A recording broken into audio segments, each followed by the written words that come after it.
বন্ধুরা, তোমরা এখানে দুটি মহিলাকে দেখতে পাচ্ছ এবং দুটি বাচ্চাকে দেখতে পাচ্ছ। আর আজকে তোমাদের কাছে প্রশ্নটি হলো, এখানে কোন বাচ্চাটির মা গরিব? তোমরা ভালো করে ছবিটি দেখো আর আমি তোমাদের ভাবার জন্য কিছুক্ষণ সময় দিচ্ছি।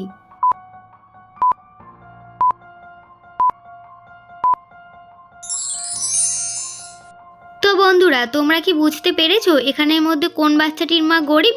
যদি বুঝে থাকো তাহলে ঝটপট কমেন্টে জানিয়ে ফেলো। আর যারা এখনও উত্তরটা বুঝতে পারোনি তাদেরকে আমি উত্তরটা ভিডিওর শেষে বলে দিচ্ছি। কিন্তু তার আগে আমার এই ভিডিওটা যদি তোমাদের ভালো লেগে থাকে তাহলে প্লিজ ভিডিওটাতে একটা লাইক দিয়ে চ্যানেলটা সাবস্ক্রাইব করে রাখবেন আরও এরকম ধরনের ভিডিও পেতে।